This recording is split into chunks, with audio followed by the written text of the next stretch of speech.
इस संबंध में एक विचार और है। आपका ध्यान लगाते समय मन में केवल आप रहें और संसार का कोई विचार बाधा न डाले।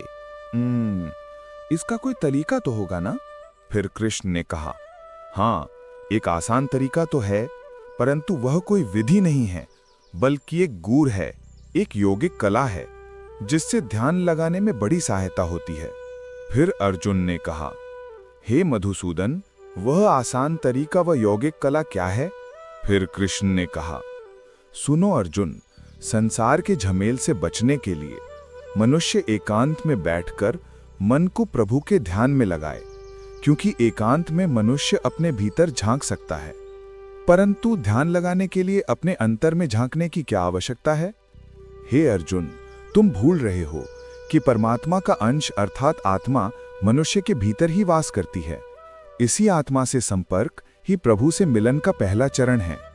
इसलिए हे अर्जुन, जो मुझसे मिलन चाहता है उसे सबसे पहले अपने अंतर में ही झांकना चाहिए। और यह तभी संभव हो सकता है जब मनुष्य का अपना शरीर उसके नियंत्रण में हो।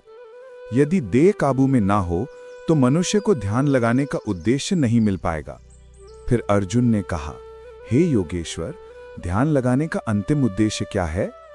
फिर कृष्ण ने कहा, ध्यान योग का उद्देश्य परमात्मा से संपर्क करना होता है, परंतु इसके प्रथम चरण में मनुष्य को आत्मशुद्धि प्राप्त होती है, स्वच्छता मिलती है और ध्यान लगाने वाले का अंतर निर्मल हो जाता है। हे अर्जुन, जब तक मनुष्य अपने अंतर की शुद्धि नहीं कर लेता, परमात्मा से ना तो संपर्क कर सकता है और ना ही आत्मा परमात्मा में लीन हो सकती है। और ये भी समझ लो कि जब ध्यान लगाने का पहला उद्देश्य क्योंकि अंतर शुद्धि है, इसलिए वह स्थान भी पवित्र होना चाहिए जहां ध्यान लगाया जाता है।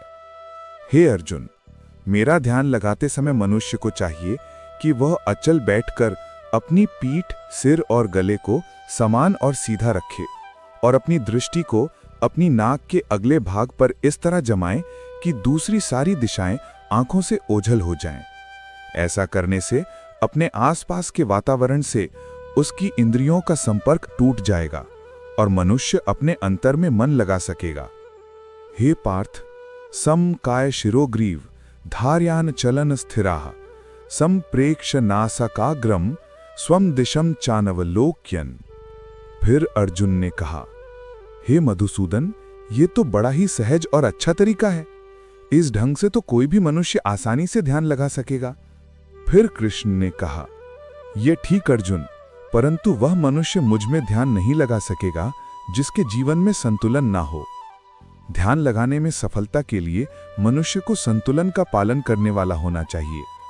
मेरे भक्त को चाहिए कि वो ना इतना खाए कि यूं लगे जैसे वो केवल खाने के लिए जीता है, ना ही इतना कम खाए कि हड्डियों का ढांचा बन जाए, ना इतना सोए कि दिन को भी रात समझे, ना इतना कम सोए कि रात को भी रात न समझे।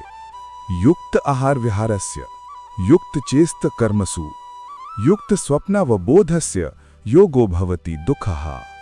यदि सुख मिले तो खुशियों से नाचने ना लगे, और यदि दुख मिले तो रो रो कर अपने आप को हलकान ना करे। दुख सुख की हवा के झोंकों से ना भड़कने बुझने वाला मनुष्य उस दीपक की ज्योति की भांति होता है जो तेज हवा में भी सीधी और अडोल जलती रहती है।